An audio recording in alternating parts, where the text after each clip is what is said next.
நீங்கள் பார்த்துக் கொண்டிருப்பது உங்கள் விஜய். மகாபாரதம் 1.25 லட்சம் ஸ்லோகங்களோடே 18 பர்வங்களோடே வீறு கொண்டு விளங்குகிறது. அதிலே தற்போது நாம் பார்த்து வருவது சாந்தி பர்வா. ஒரு மனிதன் என்னதான் சம்பாதித்தாலும் படித்திருந்தாலும் சந்தோஷமாக இருக்க முற்பட்டாலும் சாந்தி வேணும், திருப்தி வேணும், அவன் வாழும் வாழ்க்கையில் நிம்மதி ஏற்பட வேண்டும். எதை கொண்டோ ஓடிக்கொண்டும் அலைந்து கொண்டும் மட்டும் இருந்தால் நிம்மதி கிட்டாது. நாம் எந்த செய்தாலும் எதனால் தூண்டப்பட்டு செய்கிறோம்?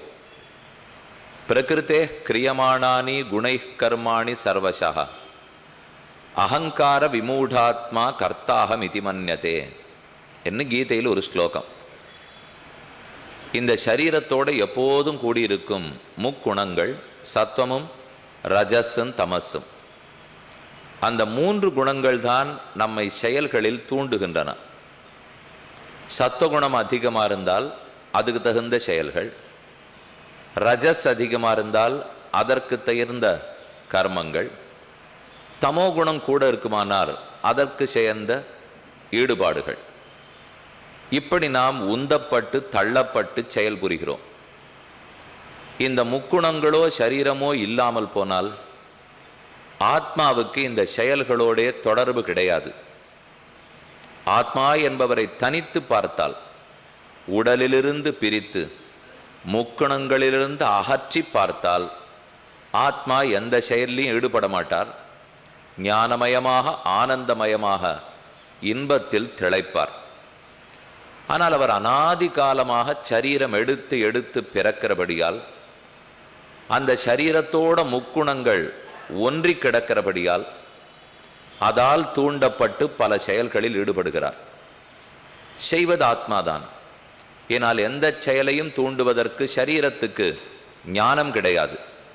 ஒரு செயலை என்ன மாதிரி செய்வோம் என்பதை உடல் முடிவெடுப்பதில்லை, ஆத்மாதான் முடிவெடுக்கிறார். மனதும் முடிவெடுப்பதில்லை, ஆத்மாதான் முடிவெடுக்கிறார். மனதுக்கோ உடலுக்கோ ஞானம் கிடையாது, ஆத்மாவுக்குத்தான் ஞானம் உண்டு. ஆக முடிவெடுப்பவன் ஜீவனே.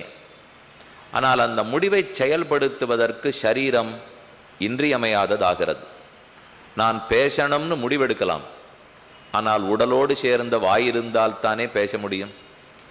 நான் ஓரிடத்துக்கு செல்லணும்னு முடிவெடுக்கலாம், காலோ உடலோ இல்லாவிடில் எப்படி செல்ல முடியும்? ஆத்மா முடிவெடுக்கிறார். அதை செயல்படுத்துவதற்கு சரீரம் கொடுக்கப்பட்டிருக்கிறது. அது நற்செயலாக இருப்பின் புண்ணியமாகிறது, அது தீய செயலாக இருப்பின் பாபமாகிறது. உடனே ஆத்மாவுக்கு கணக்கு ஏறுகிறது, பாபத்தின் கணக்கும் புண்ணியத்தின் கணக்கும். அது ஏற ஏற சஞ்சித கர்மங்கள் வளருகின்றன. அதனுடைய பலத்தை அனுபவிப்பதற்கு மறுபடியும் பிறக்கிறார். பிறந்த இடத்தில் மறுபடியும் சரீரத்தின் தொடர்பு. உடல் தொடர்புன்னு சொன்னாலே முக்குணங்களின் சேர்க்கை. முக்குணங்கள் இருந்தாலே அதற்கு தகுந்த செயல்களில் அது ஈடுபடுத்தும். செயல்பட்டாலே அது நல்லதாகவோ தீயதாகவோ முடியும். நல்லதாக இருந்தால் புண்ணியம், தீயதாக இருந்தால் பாபம்.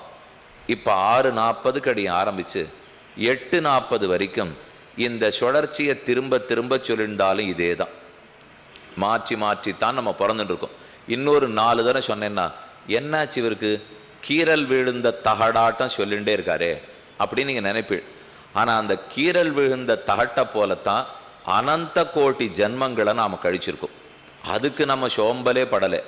இத்தனை நாளும் மாறி மாறி பிறந்துன்னு வந்திருக்கோம், அதுக்கு சோம்பல் இல்லை. ஆனால் அடியம் 10 நிமிஷம் 4 தடவை அதை திரும்பி சொன்னால் என்ன இப்படி சொல்கிறாரே, நமக்கே சோம்பலாக இருக்கும், வெறுப்பாக இருக்கும். ஆனால் நாம் வாழ்ந்துட்டு இருக்கிற வாழ்க்கை இதுதான். அப்போ எந்த இடத்தில் நிறுத்த வேண்டும்? சத்தம் ரஜஸ் தமசோட சரீரம் பிறக்கக்கூடாது என்று முடிவு பண்ணிவிடலாம். பிறந்தால்தானே உடல் கிடைக்கிறது, கிடைத்தால் தானே செயல்படுகிறேன், செயல்பட்டால் தானே பாப புண்ணியம் என்று தோணும். அப்போ வேண்டாமே, உடலை நிறுத்தி விடலாமேனால் அப்போ இதுவரை இருக்கிற கர்மங்களை எங்கே தொலைக்க? அதனால் தான் உடல் பெற்றிருக்கிறோம். அப்போ சேர்த்து வைத்திருக்கிற கர்மங்களை எங்கோ தொலைக்க வேண்டும். தொலைத்தால் தான் மேற்கொண்டு உடற்பிறவி எடுக்காமல் இருப்போம். அந்த சரீரத்தை தொலைக்க என்ன செய்யலாம்? பிறவியை தொலைக்க, கர்மங்களை தொலைக்க என்ன செய்யலாம்? நிறைய சத்கர்மங்கள் செய்ய வேண்டும், பிராயஷ்சித்தங்கள் பண்ண வேண்டும். கர்மயோகமோ ஞான யோகமோ பக்தி யோகமோ இறைவன் திருவடிகளில் சரணாகதியோ ஏதோ ஒன்றை செய்து விலக்கி கொள்ள வேண்டும்.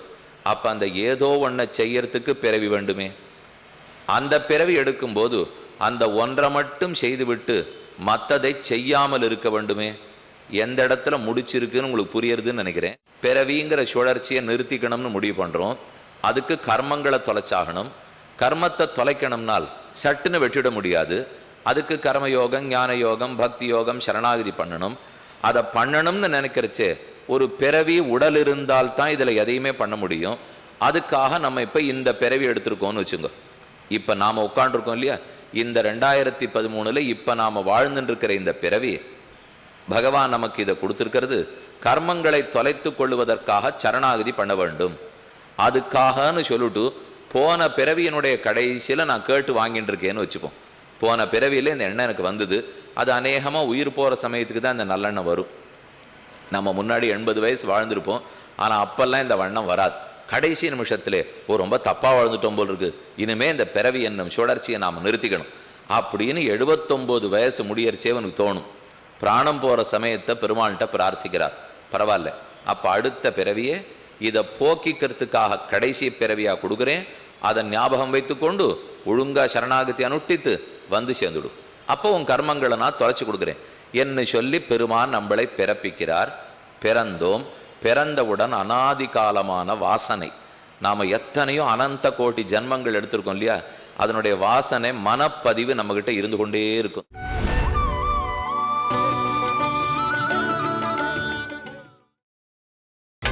நீங்கள் பார்த்துக் கொண்டிருப்பது உங்கள் விஜய். நாம் எத்தனையோ அனந்த கோடி ஜன்மங்கள் எடுத்திருக்கோம் இல்லையா, அதனுடைய வாசனை மனப்பதிவு நம்மகிட்ட இருந்து கொண்டே இருக்கும்.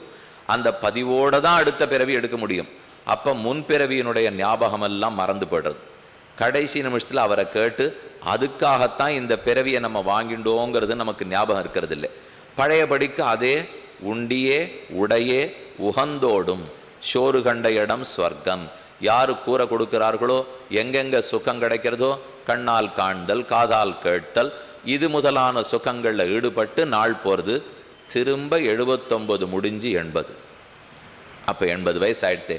இப்போ இந்த வாழ்நாள் முழுக்க என்ன பண்ணேன்னா பெருமாள் கணக்கு பண்ணிட்டு இருக்கார். போன ஜென்மத்தினுடைய கடைசியில் இதை வாழ்ந்ததே ஒரே சரணாகதி பண்ணிட்டு வரேன்னு சொல்லிட்டுனா வாழ்ந்தான். இப்போ ஒன்றும் பண்ணலையானால் அப்போ இந்த பிறவி எதற்காகங்கிறத சற்றே மறந்தோம். நம்ம போன பிறவியினுடைய கடைசி நாள் கேட்டுண்டதே மறந்தபடியாலே இந்த பிறவியில் அதற்குரியதை மட்டும் பண்ணிட்டு மற்றதை பண்ணாமல் இருந்திருக்கணும். ஆனால் அப்படி இல்லை, வேற எதையோ பண்ணும். இதை தவிர வேற எதை பண்ணாலும் முக்தி அடைவதற்காக யோகங்களை செய்வதை தவிர மற்றவற்றில் நம்ம தர்மம் அல்லாததில் நம்ம ஈடுபட்டோம்னால் அப்போ மறுபடியும் பாப புண்ணியங்கள் சேரும், மறுபடியும் பிறவி எடுப்போம். இதை போலத்தான் பல பிறவிகளாக கழித்து வந்திருக்கிறோம். அதனால இந்த பிறவி இப்போ நாம் என்ன பிறவியில் இருக்கோமோ இதை எதுக்காக எடுத்திருக்கோம்னு கேட்டால் மனித பிறவி கிடைச்சிருக்கு, மற்றதா இல்லை. அது ஒரு முக்கியமான கருத்திங்க. ஏன்னா நம்ம ஆடாவோ மாடாவோ கோழியாவோ பிறந்திருந்தோன்னு வச்சுங்க, இல்லை ராட்சசனாகவோ அசுரனாகவோ எப்படியோ இருக்கோன்னு வச்சுங்க, பக்தியோ சரணாகதியோ பண்ணுவதற்கு வெகு தொலைவில் இருக்கோன்னு அர்த்தம். எப்போ மனுஷனாக பிறந்திருக்கோமோ அதிலும் இதை பற்றி 4-5 விஷயம் காதில் படக்கூடிய பிறவி இப்போ கிடச்சிருக்கோ. அப்போ இது ஒன்று யோசிக்கச்சே நம்ம கிட்டக்க இருக்கோன்னு தோணலை.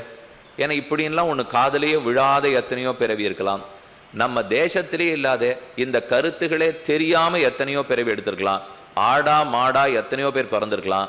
அவ யார்கிட்டையும் இந்த பிறவி கடைசி பிறவின்னு நாம் பேசி பிரயோஜனமே இல்லை. ஏன்னால் கண்டிப்பாக ஆடு மாடு அடுத்த பிறவி எடுத்து தான் ஆகணும். இந்த பிறவியில் அது பக்தி யோகமோ சரணாகதியோ பண்ண முடியாது. அப்போ அது அத்தனையும் பண்ணக்கூடிய பிறவி நமக்கு கிடைச்சிருக்கு.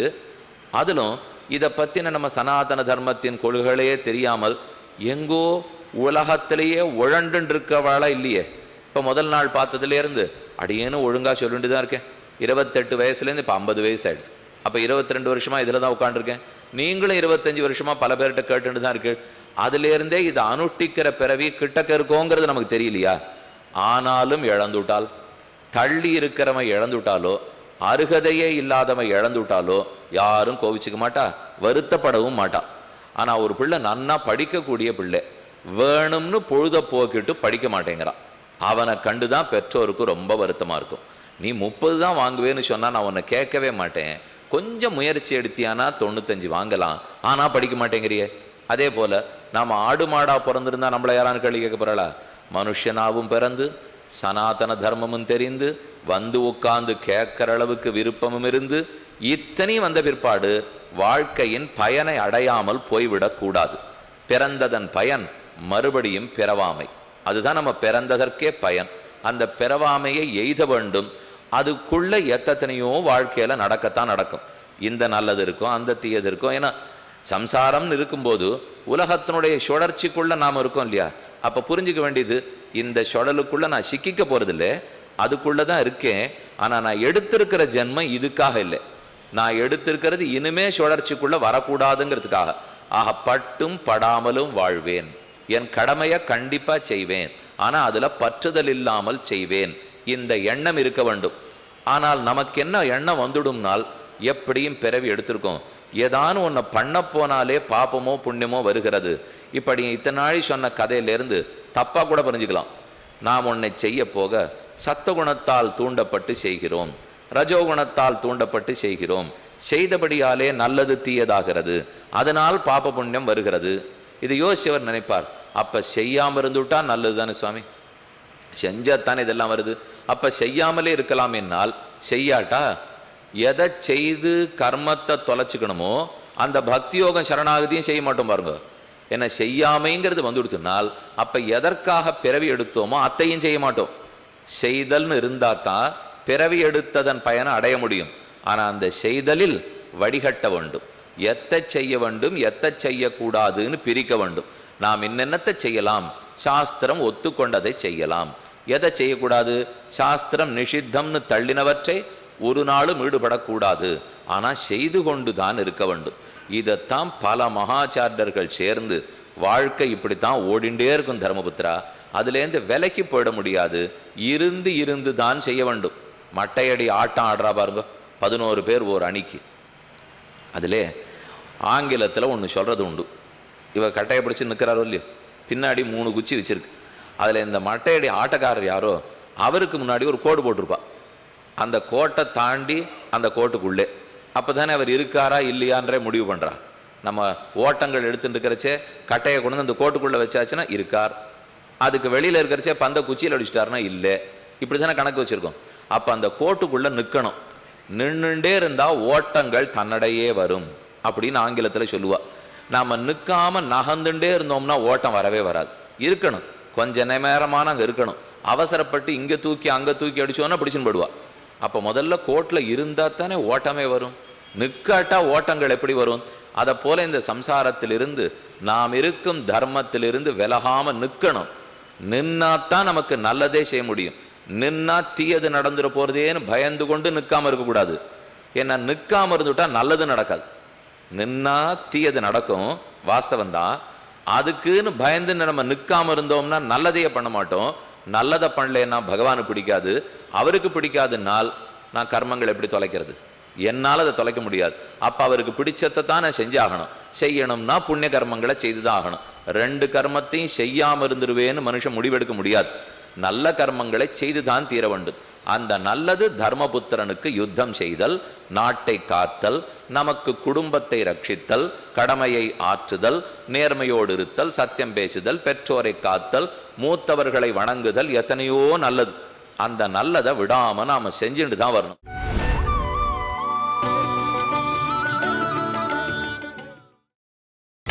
நீங்கள் பார்த்துக் கொண்டிருப்பது உங்கள் விஜய்.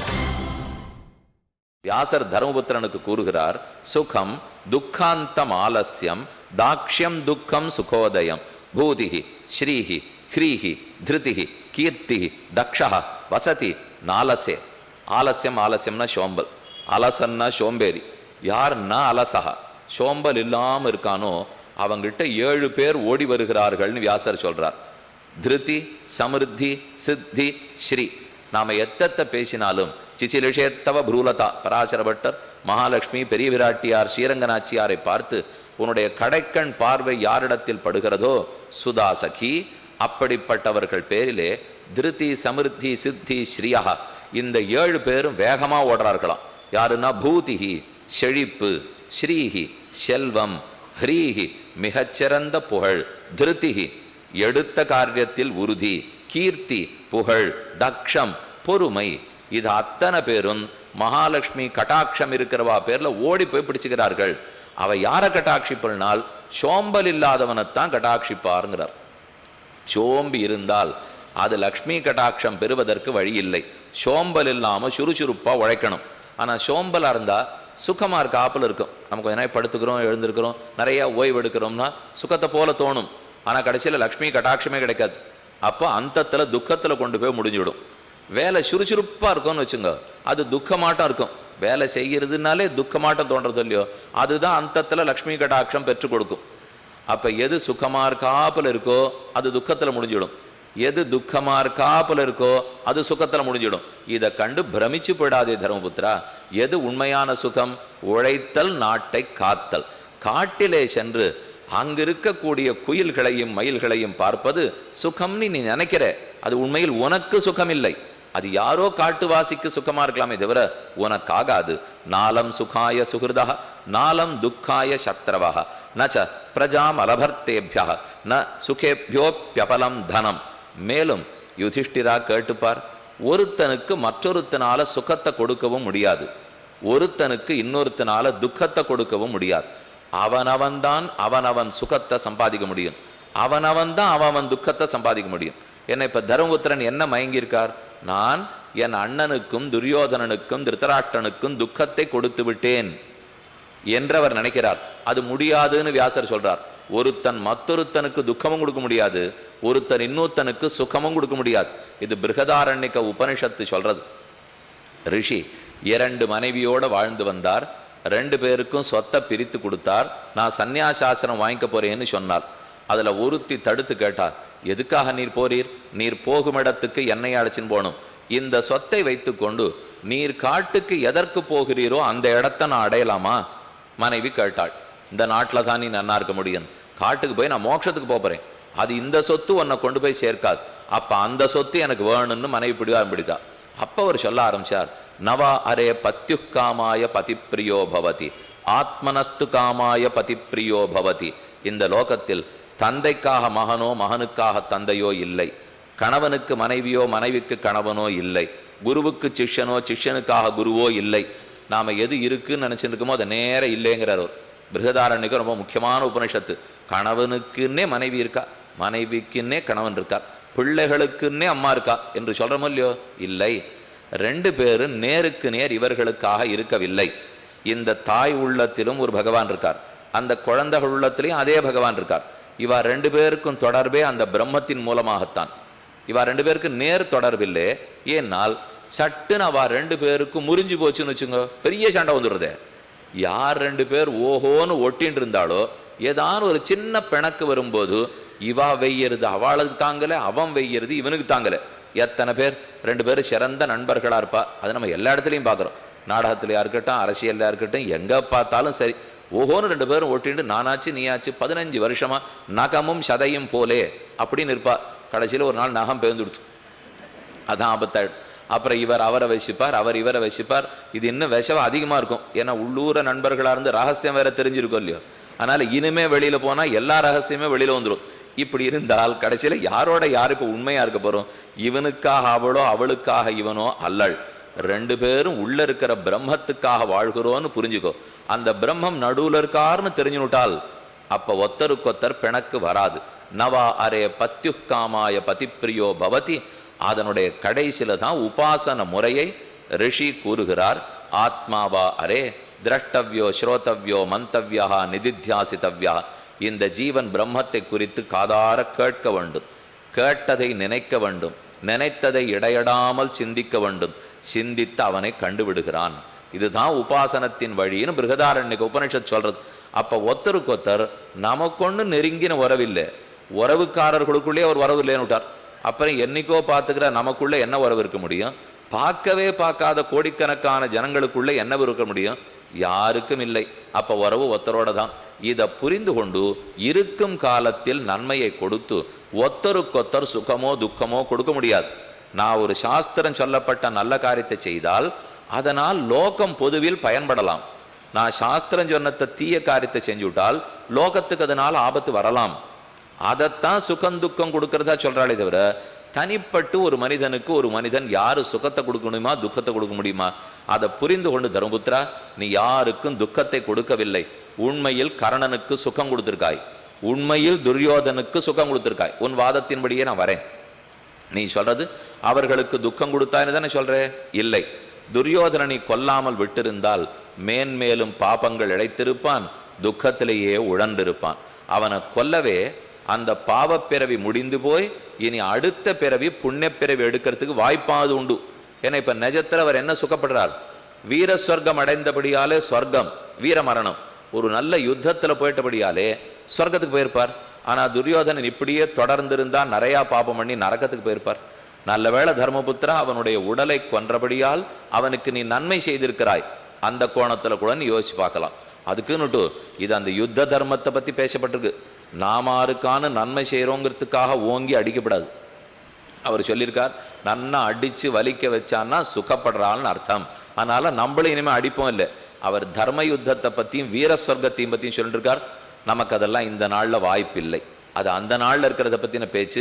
நம்ம பொறுத்த வரைக்கும் நம்ம தர்மத்தை, கிரகஸ்த தர்மம், இல்லற தர்மத்தை நன்கு பாதுகாக்க வேண்டும். இதுக்கு மேலே வியாசர் வைசம்பாயனரும் சிஷ்யனும் ஜனமேஜயனும் தான் மகாபாரதம் முழுக்க பேசிக்கிறார். அடிக்கடி வைசம்பாயன உவாச்சா ஜனமேஜய உவாச்சான்னு வரும். ஏன்னா ஜனமேஜயன் பரத குலத்திலே உதித்தவன், துரியோதனன் இவர்களெல்லாம் ஒரே கௌரவர்களாகத்தானே பிறந்திருக்கா. அதில் தான் பாண்டவர்களுக்கு பின்னால் ஜனமேஜயன் தோன்றினான். பாண்டவர்களில் பரீட்சித்து பிறந்து பரீட்சித்துக்கு ஜனமேஜயன் பிறந்தான். பரீட்சித்து தக்ஷகன்கிற பாம்பால் கடியுண்டு 7வது நாள் மரித்தான். பாகவதத்தினுடைய தொடக்கத்தில் அதுதான் பார்க்குறோம். 7 நாள் அவனுக்கு பிராணம் படுத்துன்னு பிள்ளைக்கு ரொம்ப கோபம். பாம்புகள் அத்தனையும் உயிரோட கொன்னுடுறேன்னுட்டு அவன் சர்ப்பயாகம் பண்ண ஆரம்பித்தான். உலகத்திலே எந்த பாம்பும் இல்லாத அழிச்சுடுறேன்னுட்டு எல்லா பாம்புகளும் வந்து வந்து இவனுடைய ஹோமகுண்டத்தில் விழ ஆரம்பிச்சது. அப்போ கடைசி பாம்பு தக்ஷகன், அது இன்னும் விழலை. இந்திரனுடைய தேர்கால போய் அது கட்டிண்டுது. நீ தான் எப்படியானு காப்பாற்றி கொடுக்கணும். இவன் பக்கத்தில் இருக்க ரிஷிகள்கிட்ட சொல்லி விசேஷ மந்திரம் ஒன்று சொல்லி ஒரு அற்புத ஆகுதி கொடுத்தான். அந்த பாம்பு கட்டின்னு இருக்கிற தேர்காலோட இந்திரனோட இந்த ஹோமகுண்டத்தில் வந்து விழட்டம்னுட்டு அங்கேருந்து தலகுப்புற 2 பேரும் விழ ஆரம்பிச்சா. அப்போ ரிஷிகள் எல்லாரும் ஒன்று கூடி, ஜனமேஜயா தப்பு பண்ணுறேன், உன்னுடைய தகப்பனார் அவருடைய கர்மாதீனமாக வாழ்க்கை முடிஞ்சு போச்சு. பாம்பு கடிச்சதுங்கிறது ஒரு வியாஜம், ஏதோ ஒரு விதத்தில் உயிர் போய்த்தானே ஆகணும். அதுக்காக அவரை பாம்பு கடிச்சது. அதுக்குன்னு போனவனுக்காக ஊரில் இருக்கிற எல்லாரையும் கொல்றது தப்பு பண்ணுற. அதை முதல்ல நீ யஜ்ஞத்தை நிறுத்து, எல்லா பாம்புகளையும் விடுதலை பண்ணு என்று சொன்ன உடனே ஜனமேஜயன் ஆம்னு இசைந்தான். அதுதான் பாண்டவ குலத்துக்கே இருக்கிற பெருமை. ஒரு சான்றோன்னு சொன்னான்னு உடனே எனக்கு எத்தனை கோபம் இருந்தாலும் அது கட்டுப்படுத்தி யாகத்தை நிறுத்தினான் இல்லையோ, நாம் இருந்த அந்த காரியத்தை நிறுத்த மாட்டோம். கடைசி ஆள் உயிர் போகிற வரைக்கும் விட்டே நான் பாருங்கிற மொழியோ அவன் பண்ணல. நேத்திக்கு ஒன்று சொன்னேன், அஸ்வத்தாமாவுக்கு பிரம்மாஸ்திரத்தை திரும்பி வாங்க தெரியல, அர்ஜுனன் வாங்கினான், நலமே பெற்றான். அந்த கருத்து நம்ம மனசுல நன்னா பதியணும்.